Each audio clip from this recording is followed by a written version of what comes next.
তালাক কি ভালো জিনিস? আচ্ছা, আপনারা যারা বয়স মোটামুটি 40-এর উপরে গেছেন, একটা সময় ছিল কোনো নারীকে যদি তার স্বামী তালাক দিত ঝগড়াঝাটির এক পর্যায়ে, ওই মহিলাটা গৈরে গৈরে কামতো, কিন্তু যাইতে চাইতো না স্বামীর বাড়িটা ছাইরা। এরকম একটা সময় ছিল না? এখন কি পুরুষেরা তালাক দেয় না নারীরা দেয়? কত বড় জঘন্য অপরাধ! নারীরা তালাক দিতে পারে না। শরীয়তের আইনে নারীদের তালাক দেওয়ার কোনো অধিকার নাই। তালাক দিবে পুরুষ।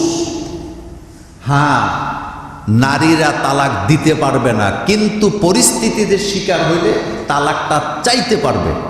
কথা বলতে বুঝাইতে পারি নাই। তালাক দিবে পুরুষ, বলেন তালাক কে দিবে? নারীরা তালাক দিতে পারবে না, তালাকটা চাইতে পারবে। তো দুইটা কি এক জিনিস হইল? না।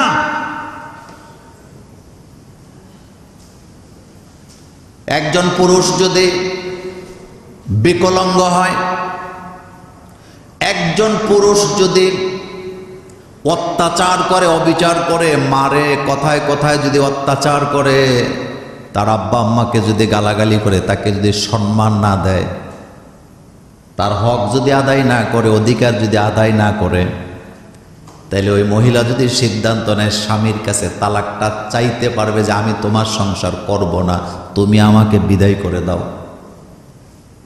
এটা হলো একটা জিনিস। কিন্তু এখন তালাক চায় না, তালাক দেয়? দেয়। হাদিয়া আর জিলাপি, এই দুই জিনিস বন্ধ করে দেখেন, হুজুরের আর মিলাদ করবে না, হুজুররা লম্বা মুনাজাত করবে না। আমি নিশ্চিত, আমি আপনাকে গ্যারান্টি দিলাম। দাওয়াত দিবেন, আমার আব্বা আম্মা মারা গেছে, হুজুর আইয়েন একটু দোয়া করে দিয়ে যান, আপনি হাদিয়াও দিয়েন না, খাওয়াইয়েন না, দেখবেন হুজুররা যাবে না। এখন কইবেন হুজুর, হুজুরদের বিরুদ্ধে কথা বলছেন। আমি হুজুরদের বিরুদ্ধে কথা বলি না, আমি তরিকার বিরুদ্ধে কথা বলছি। এই যে তরিকাটা বানাই নিছে, আদম আলাইহিস সালাম তাওবা করছেন কাকে কাকে খুশি করার জন্য? নিজের অপরাধ আল্লাহর কাছে ক্ষমা চাচ্ছেন। রব্বানা যালামনা আনফুসানা, আল্লাহ আমি অপরাধ করছি, তোমার কাছে মাপ চাই। এখানে কোনো শর্ত নাই, খাবার দাবারের আয়োজন নাই। কোন কোন তাফসিরে আসছে 350 বছর টানা আদম আলাইহিস সালাম তাওবা করছে। সুবহানাল্লাহ। কয়শো বছর? আল্লাহ পাক বলেন, আমি আমার আদমের ডাকে সাড়া দিলাম, আদমকে ক্ষমা করে দিলাম। এবার দুনিয়াতে যখন আদম আলাইহিস সালাম আসলেন, প্রতি বছর বছর আদম আলাইহিস সালামের সন্তান হওয়া শুরু হলো, প্রতিবার 2টা করে। আমি শুধু পরিবারের কথাটা বলছিলাম। আদম আলাইহিস সালামের সন্তান হলো প্রথম 2টা, একটা ছেলে একটা মেয়ে। দ্বিতীয়বার আবার সন্তান হলো একটা ছেলে একটা মেয়ে। তার মানে ওখান থেকে পরিবার শুরু হয়ে আজকে পর্যন্ত আছে। ইসলাম যেখানে থাকে না, পরিবারগুলো সেখানে মজবুত থাকে না। ইসলাম ছাড়া পরিবার টিকেও না। যার কারণে বর্তমান আমাদের সমাজগুলাতে, পরিবারগুলাতে ইসলাম না থাকার কারণে অনেক অনেক অনেক পরিবার ভেঙে যায়। তালাকের সংখ্যা দিনে দিনে বাড়ে না, কমে। তালাক কি ভালো জিনিস? আচ্ছা, আপনারা যারা বয়স মোটামুটি 40-এর উপরে গেছেন, একটা সময় ছিল কোনো নারীকে যদি তার স্বামী তালাক দিত ঝগড়াঝাটির এক পর্যায়ে, ওই মহিলাটা গৈরে গৈরে কামতো, কিন্তু যাইতে চাইতো না স্বামীর বাড়িটা ছাইরা। এরকম একটা সময় ছিল না? এখন কি পুরুষেরা তালাক দেয় না নারীরা দেয়? কত বড় জঘন্য অপরাধ! নারীরা তালাক দিতে পারে না। শরীয়তের আইনে নারীদের তালাক দেওয়ার কোনো অধিকার নাই। তালাক দিবে পুরুষ। হ্যাঁ, নারীরা তালাক দিতে পারবে না, কিন্তু পরিস্থিতিতে শিকার হইলে তালাকটা চাইতে পারবে। কথা বলতে বুঝাইতে পারি নাই। তালাক দিবে পুরুষ, বলেন তালাক কে দিবে? নারীরা তালাক দিতে পারবে না, তালাকটা চাইতে পারবে। তো দুইটা কি এক জিনিস হইল? না।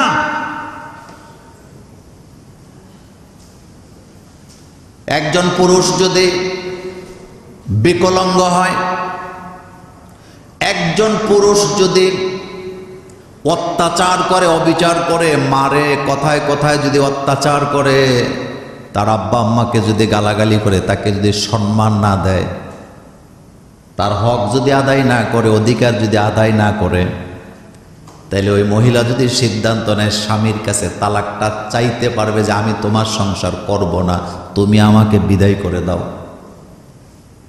এটা হলো একটা জিনিস। কিন্তু এখন তালাক চায় না, তালাক দেয় দেয়। বাংলাদেশে বর্তমান সমাজটা এমন জায়গায় গেছে, যত ওয়াজ মাহফিল শোনেন, একজনের বউ আরেকজনে নিয়ে যাচ্ছে বিয়ে ছাড়া, তালাক ছাড়া, ইদ্যত ছাড়া। একজনের বউ আরেকজন নিয়ে যাচ্ছে। রাসূল করিম সাল্লাল্লাহু আলাইহি সাল্লাম বলেছেন, কিয়ামতের জঘন্য আরেকটা আলামত হলো একজন পাড়া প্রতিবেশী তার আরেকজন পাড়া প্রতিবেশীর স্ত্রীর সাথে জিনায় লিপ্ত হবে। এটা কিয়ামতের একটা আলামত।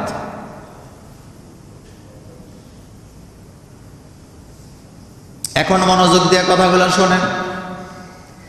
এই যে তালাক না দিয়া, ইদ্যত না পালন করে আরেক জায়গায় যে বিয়ে করলো, ওই বিয়েটা হালাল হয়েছে না হারাম হয়েছে? তো যতদিন সংসার করবে ওই সংসার হালাল না হারাম? একজনের বউ আরেকজন বাগায় নিয়ে গেছে তালাক ছাড়া, ইদ্যত ছাড়া বিয়ে করছে, সংসার করছে, শরীয়তের কোন বিধানে, কোরআন হাদিসের একটা শব্দ দিয়া এই বিয়েকে হালাল করার কোন পদ্ধতি ইসলামে নাই, শরীয়তে নাই, বিধানে নাই। কিন্তু এগুলো হইতেছে না সমাজে, হচ্ছে। তো বিয়ে যদি অবৈধ হয়, সন্তান যেগুলো হইবে এগুলো কি বৈধ না অবৈধ? কথায় তো আসতে গেলে হইব না।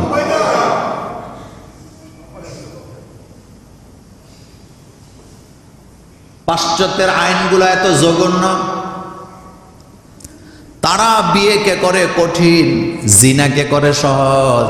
আর ইসলাম জিনাকে চিরতরে বন্ধ করে আর বিয়েটাকে সহজ করে। জিনাকে ইসলাম বন্ধ করে, বিয়েটাকে বৈধ করে, সহজ করে একটাই কারণ, পৃথিবীতে বৈধ সন্তান দুনিয়াতে আসুক ইসলামের হুকুম নিয়ে। এটা চায় কে? কারণ একটা সমাজে একটা জারজ সন্তান থাকলে সমাজটারে সে তছনছ করে দেয়। পৃথিবীতে ইহুদি মাত্র 1 কোটি, বলেন কয় কোটি? কিন্তু 1 কোটি ইহুদির যন্ত্রণায় সারা দুনিয়া কি? পৃথিবীতে সবচেয়ে বেশি জারজ সন্তান জন্ম দেয় ইহুদিরা।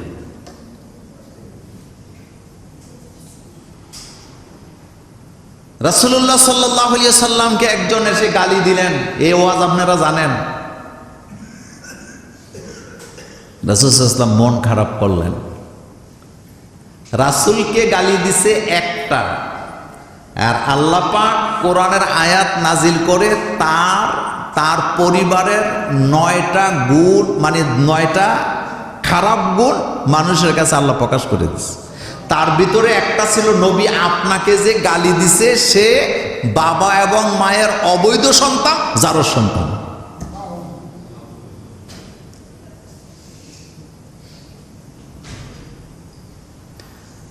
আমার কলেজার ভাইয়েরা, সতর্ক হওয়া লাগবে। আবেগ দিয়া শরীয়ত চলে না। বিয়ে যদি অবৈধ হয়, সন্তানগুলাও অবৈধ হবে। সন্তান যদি অবৈধ হয়, সমাজ নষ্ট হবে। সমাজ যদি নষ্ট হয়, পৃথিবী একদিন ধ্বংসের দিকে চলে যাবে।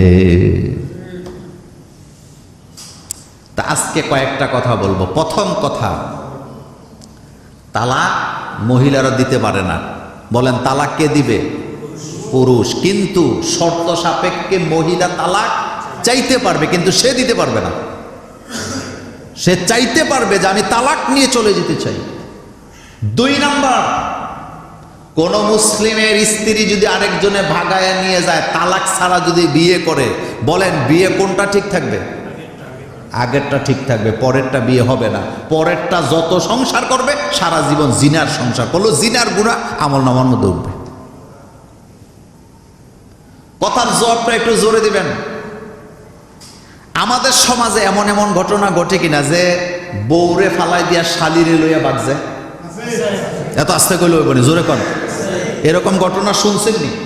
আচ্ছা বলেন, একই বাপের একই মায়ের দুইটা মেয়ে, একজন পুরুষ বড় বোনকে বিয়ে করছে, এটা তার স্ত্রী হালাল, কিন্তু শালিরে নিয়ে বাগছে। যাইয়া যদি 14 জন মোল্লা দিয়া 10টা কাবিননামা লিখা বিয়ে করে, দ্বিতীয় বিয়েটা হালাল না হারাম? বিয়ে কোনটা ঠিক থাকবে? কিন্তু আমাদের সমাজে এমন ঘটনা আসেনি? আছে। তো গজব আইতো নাকি রহমত নিয়ে আইবে দেশে? একজন লোক প্রবাসে থাকে অথবা বাংলাদেশেই থাকে, আরেকজনের সাথে তার স্ত্রী সম্পর্ক করছে, তার বিয়েটা ছিল বৈধ, কিন্তু ভাগ্যে যে চলে গেছে, ওই বিয়েটা হালাল না হারাম? তো সন্তান হইলে হালাল জাদা হবে না হারাম জাদা হবে? তো আল্লাহর গজব আইতো নাকি রহমত আইব নি?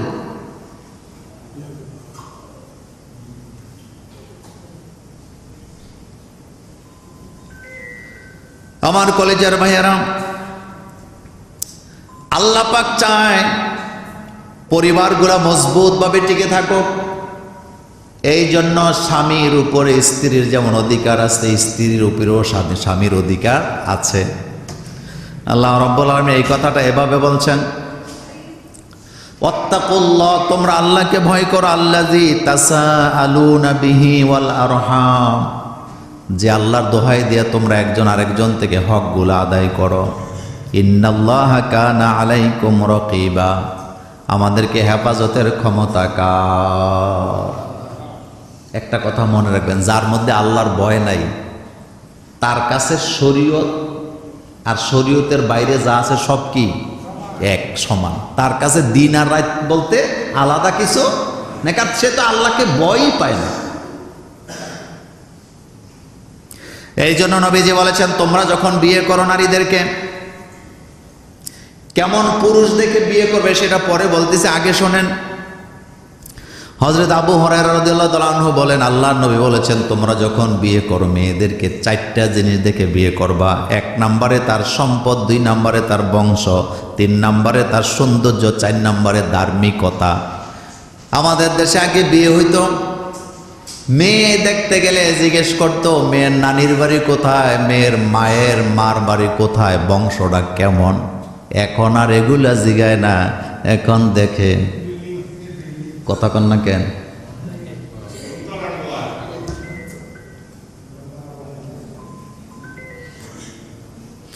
বিয়ের মধ্যে একটা হুকুম আছে, কুফু। বলেন তো কি বললাম? কুফু। কুফু মানে সমতা। ছেলে আর মেয়ের বংশের মধ্যে কি লাগবে? সমতা লাগবে। কিন্তু আকাশে পাতালে বিয়ে করলে বিয়ে টিকার সম্ভাবনা কি নাই। আপনি আমি যত অহংকারী হই, যত সম্পদের মালিক হই, আমরা যত পরিকল্পনা করি না কেন, আমাদের হায়াত একেবারে সীমিত। এক কথায় এটা 50, এটা 60, এটা 70-এর মধ্যে কি হইতে পারে? সমাপ্তি হয়ে যাবে। যত পরিকল্পনা করে আমাদের জীবনের লম্বা একটা সময় পরিকল্পনা করতে করতে শেষ হয়ে যায়। আমি অ্যাডাল্ট হব, আমি কামাই রুজি করব, আমি বাড়ি গাড়ি করব, ছেলে মেয়েকে প্রতিষ্ঠিত করব। এবং মা বাবার, প্রত্যেকটা মা বাবার জীবনের একটা চাহিদা থাকে যে আমি আমার ছেলে মেয়েগুলাকে একটা পর্যায়ে দেখে যেতে চাই, যে ছেলে মেয়েগুলা কি হয়েছে? স্বাবলম্বী হয়েছে, তারা প্রতিষ্ঠিত হয়েছে। কিন্তু 90% মা বাপের কপালে এটা জুটে না, এটা জুটে না। তো আল্লাহ রাব্বুল আলামিন বলছেন আরেক আয়াতেও, অখলাকনাকুম আজওয়াজা, আমি তোমাদেরকে জোড়ায় জোড়ায় সৃষ্টি করছি। মানুষ শুধু পুরুষ হিসাবে আল্লাহ সৃষ্টি করে নাই, পুরুষ এবং নারী একটা জোড়া। পৃথিবীর সৃষ্টিতে সবকিছু আল্লাহ জোড়ায় জোড়ায় সৃষ্টি করেছেন। এই জোড়ায় জোড়ায় সৃষ্টি আল্লাহ কেন করলেন? আল্লাহ পাক কোরআনুল কারীমের আরেকটা আয়াতে বলেছেন, ইয়া আইয়ুহান নাস, ও মানব জাতি, ইত্তাকুল্লাহ, তোমরা ভয় করো আল্লাহকে। রব্বাকুম, তোমাদের প্রভুকে, আল্লাযী, যিনি খলাকাকুম মিন নাফসিন ওয়াহিদা, একজন থেকেই তোমাদেরকে সৃষ্টি করেছেন। অর্থাৎ আল্লাহ প্রথমে একজন বানাইছেন। ওয়া খলাকা মিনহা যাওজাহা, ওই একজন থেকে আবার তার স্ত্রীকে তৈরি করে। ওয়াবাসসা মিনহুমা রিজালান কাসীরা ওয়া নিসা, সেখান থেকে সারা পৃথিবীতে নরনারীকে আল্লাহ ছড়ায় দিয়েছেন। এখন দুটি জিনিস, একটা হলো নর আর একটা হলো কি নারী, একটা হলো পুরুষ আর একটা হলো মহিলা। একটু খেয়াল করেন তো, পুরুষ আর মহিলা দুইটা লিঙ্গ, এখানে কাজও কিন্তু দুইজনের দুই রকম। পুরুষগুলাকে আল্লাহ বানাইছেন জমিনে কঠোর পরিশ্রম করার জন্য, আর নারীদেরকে আল্লাহ পাক একটু দুর্বল করে বানিয়েছেন। তাদের কাজ হলো তারা পুরুষের সহযোগী হবেন, তারা নিজেদের পরিবারকে সামলাবেন, তারা তাদের ছেলে মেয়ের দায়িত্বগুলো কি করবে, পালন করবে। তা আজকে আমরা পরিবারের ব্যাপারে কিছু কথা শুনব। পরিবার মূলত আল্লাহ তৈরি করছেন। এটা দুনিয়ার কোনো সমাজ বিজ্ঞানীর আইডিয়া না, এটা কোনো রাজনীতিবিদের আইডিয়া না, এটা কোনো শাসকের আইডিয়া থেকে আসে না। আল্লাহ নিজেই একটা পরিবার তৈরি করছে। পৃথিবীর প্রথম পরিবার হচ্ছে হযরত আদম এবং হাওয়া। তারা জান্নাতে ছিলেন, জান্নাতেও তারা দুইজনের একটা পরিবার ছিল। আল্লাহ রাব্বুল আলামিন জান্নাতে হযরত আদমকে যখন বানালেন, বললেন, ইয়া আদম উসকুন আনতা ওয়া যাওজুকাল জান্নাহ, ও আদম, তুমি তোমার স্ত্রী হাওয়াকে নিয়ে জান্নাতে থাকো। ফাকুলা মিনহা রাগাদান হাইসু শি'তুমা, যা ইচ্ছা তা তুমি খেতে পারো, যেথা ইচ্ছা সেথায় তুমি যেতে পারো। ওয়ালা তাকরাবা হাযিহিশ শাজারা, খবরদার ওই গাছের নিকটে তুমি যেও না, এটা হচ্ছে আমার অর্ডার। যদি যাও তাহলে তুমি জালেমদের অন্তর্ভুক্ত হয়ে যাবা, ওখানে যাবা না। শয়তান এসে হযরতে আদম আলাইহিস সালামকে ধোঁকা দিয়ে বললেন, আদম, আমি কি তোমাকে এমন একটি সুসংবাদ দিব না যে কথা মানলে পরে তুমি চিরস্থায়ী জান্নাতে থাকতে পারবা, তোমার রাজত্ব চিরস্থায়ী হবে? একটু খেয়াল করেন, বাবা আদমকে শয়তান ধোঁকা দিছে এই বলে যে আমি কি তোমাকে এমন একটা সংবাদ দিব না যেটা মানলে পরে তুমি চিরস্থায়ী জান্নাতে থাকবা, তোমার এই রাজত্ব কোনোদিন শেষ হবে না। আর আদমের ছেলেরা দুনিয়াতে যখন ক্ষমতায় বসে, বিভিন্ন কায়দায় ক্ষমতায় যাওয়ার পরের দিন থেকে কিভাবে ক্ষমতা দীর্ঘায়িত করা যায়, চিরস্থায়ী করা যায়, সেই শয়তানি আজও মানুষের মধ্যে আছে না নাই? জান্নাতে আদমকে শয়তান ইবলিস যায় বললেন, আমি কি আপনাকে এমন একটি সংবাদ, রাজত্বের সংবাদ দিব না যে রাজত্ব কোনোদিন শেষ হবে না? সেম এখন মানুষকে ধোঁকা দেয় একটা সংবিধানের নামে, যে আমি কি তোমার জন্য এমন একটি সংবিধান প্রণয়ন করে দিব না যেই সংবিধান তোমাকে চিরস্থায়ী ক্ষমতা দিবে, বছরের পর বছর ক্ষমতা থাকার গ্যারান্টি দিবে। অথচ আল্লাহ রব্বুল আলামিনের কায়দা হলো, আল্লাহ পাক বলছেন, আমি ক্ষমতা দেই, আমি ক্ষমতা থেকে নামায়া দেই। এই সংবিধান যত কৌশলে বানাক না কেন, পৃথিবীর কোন সরকারকে সংবিধান টিকাতে পারে না, আজ পর্যন্ত পারে না। কারণ এটা একটা কাগজে লেখা জিনিস।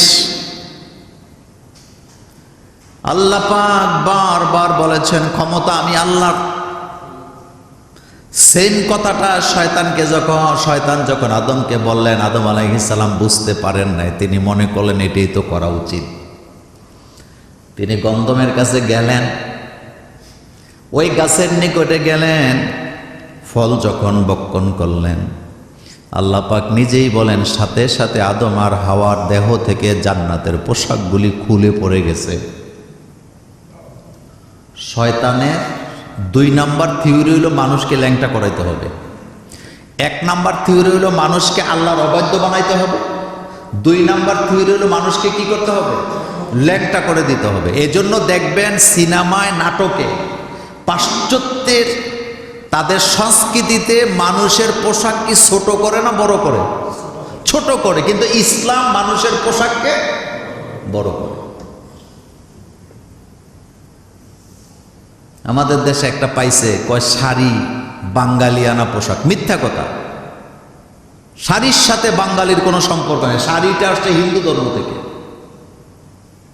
এখন এই বক্তব্য যখন ইন্টারনেটে যাবে, বামপন্থীরা আবার উচ্চা কইরা লাগবে যে আমরা নাকি বাঙালি পোশাককে বাঙালি পোশাক বলতে কোনো পোশাক নেই। পোশাক হবে শালীন। পোশাক কি হবে? যেটা পরলে পরে মানুষের দেহ কি হয়? ঢেকে যায়।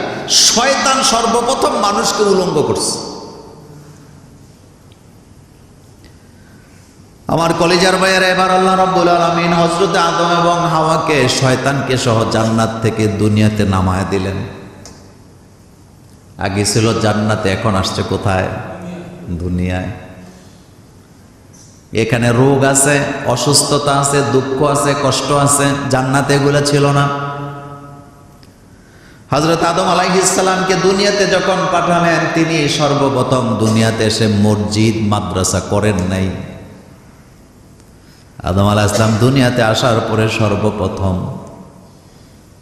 তিনি আল্লাহর কাছে তাওবা করা শুরু করলেন। নিজের ভুলের কারণে দোয়াটাও আল্লাহ শিখালেন, রব্বানা যালামনা আনফুসানা ওয়া ইল্লাম তাগফির লানা ওয়া তারহামনা লানাকুনান্না মিনাল খাসিরিন। আদম আলাইহিস সালাম এই দোয়া পড়ছে আল্লাহর কাছে ক্ষমা পাওয়ার জন্য, আর আমার বাংলাদেশের হুজুরেরা এই দোয়া পড়ে হাদিয়া পাওয়ার জন্য, জিলাপি খাওয়ার জন্য।